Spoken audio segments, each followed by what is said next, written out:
안녕하십니까.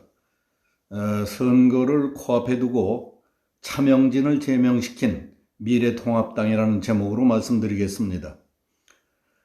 사람마다 생각이 다르고 의견도 다른 것은 당연한 일입니다. 특히 정치, 사상, 종교와 관계되는 문제는 어느 한쪽이 다른 쪽을 강제할 수 없는 것이라고 봅니다. 제 개인적인 생각으로는 4.15 총선을 코앞에 두고 야당인 미래통합당이 하는 것을 보면 그들은 무슨 생각을 하며 무엇을 하려는 사람들인지 도저히 이해할 수 없습니다. 말로는 문재인 정권을 끌어내려야 한다. 그러기 위해서는 이번 총선에서 반드시 이기는 것만이 유일한 길이다. 만약 이번 선거에서 더불어민주당이 과반수 이상을 차지하고 좌파 정당들과 합쳐서 개헌선 이상을 차지하게 된다면 우리 자유대한민국은 돌이킬 수 없는 나락으로 떨어지게 되고 좌파 정권이 의도하던 대로 개헌, 토지 공개념, 사회주의 경제, 남북 연방제의 길로 거침없이 내다를 것이라고 했습니다. 그런데 미래통합당이 지금까지 해온 일들을 보면은 아무리 참고 기다려봐도 과연 저런 사람들이 모여서 무슨 일을 할 수 있을까 하는 불안과 불신감을 버릴 수 없습니다. 먼저 야당은 문재인 친북 정권의 목표와 의도, 기본적인 전략조차 읽을 줄도 모르는 총명관이들만 모여있는가, 아니면 결정적인 때에 당에 영향을 미치는 불순분자라도 있는가 싶습니다. 집권당은 4.15 총선을 문재인 집권 중에 치르는 국회의원 선거 정도로 보고 있는 것이 아닙니다.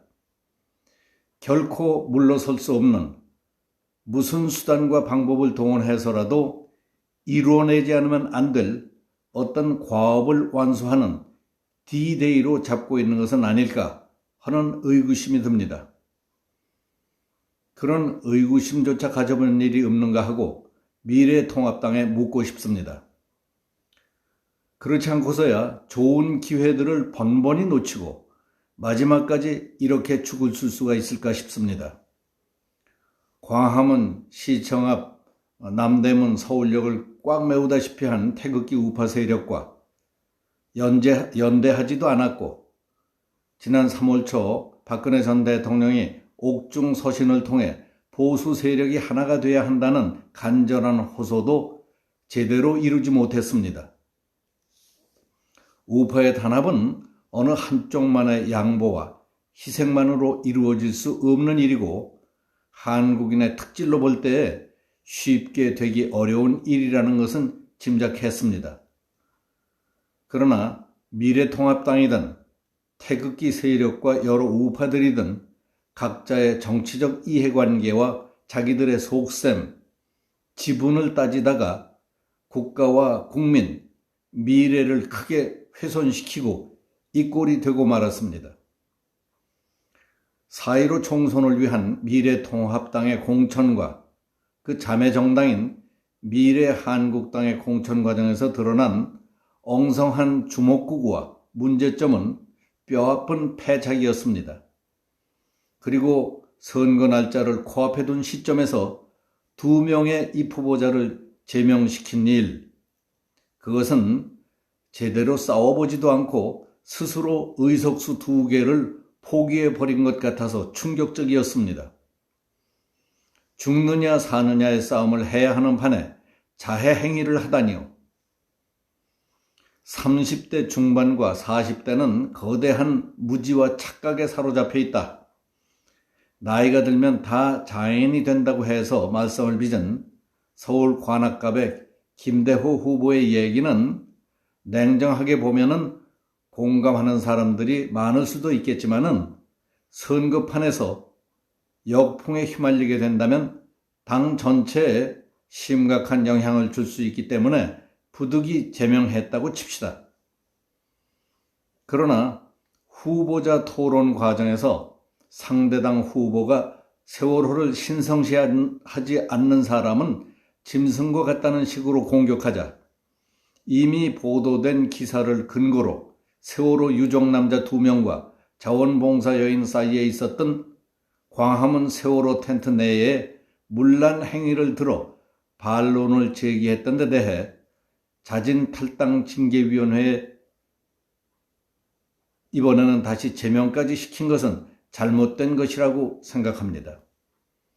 자진탈당 처분을 받고 간신히 선거운동을 하게 된 입장에서 또다시 그 문제를 캠페인 삼아 거론했다는 것은 차명진 후보가 신중하지 못했던 것이라고 봅니다. 그러나 당 대표나 선거대책위원장이 개인적으로 불러서 당 방침에 따르도록 충고해주고 넘어갔더라면 하는 아쉬움이 더 큽니다. 솔직히 말해서 세월호 사고와 관련해 정부를 비롯해서 우리 사회 일각에서는 너무 지나칠 정도의 우대와 편의를 제공하고 유가족들 가운데에는 특권의식에 젖어 한도를 넘는 요구와 행동을 하는 것을 비판적으로 보는 사람들도 굉장히 많습니다. 세월호는 6년이 다 되도록 광화문 광장에 시설물까지 설치 운영해야 할 특별한 이유가 있습니까? 시간이 지나면 아픔과 괴로움, 영광도 다 희미해지고 이을버지는 것이 세월이고 역사입니다. 세월호만큼은 광화문 네거리에 묶어놓고 있다가 그의 불미스러운 일까지 겪게 하는 이유가 뭔지 박원순 시장에게 물어보고 싶습니다.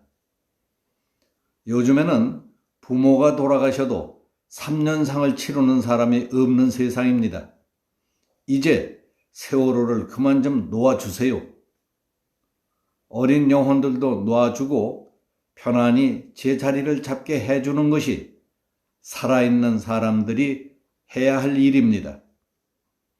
가야 할 길을 못 가고 광화문에 붙잡혀 있는 영혼들은 얼마나 괴롭고 답답하겠습니까?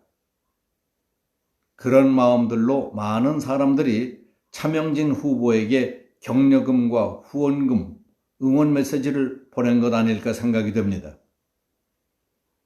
생각하기에 따라서는 차명진 씨의 거론에 대해 영혼들이 흐뭇해했을 수도 있을 겁니다. 정치꾼들은 차명진을 욕하며 정치공세를 부린다 하더라도 그보다 수백 배, 수천 배 더 많은 사람들은 차명진과 미래통합당에 표를 주었을지도 모르는 일입니다. 자기의 이속만 챙기는 정치꾼들의 공격과 술수를 막아주는 게 아니라 당 대표와 지도부 그리고 선거 대책을 책임지고 있다는 사람들이 이슈를 생산하고 앞장서서 돌파하려는 사람을 제명이나 시킨다는 것이 잘하는 건지 잘못하는 건지 모르겠습니다. 오늘 여기서 마치겠습니다. 감사합니다.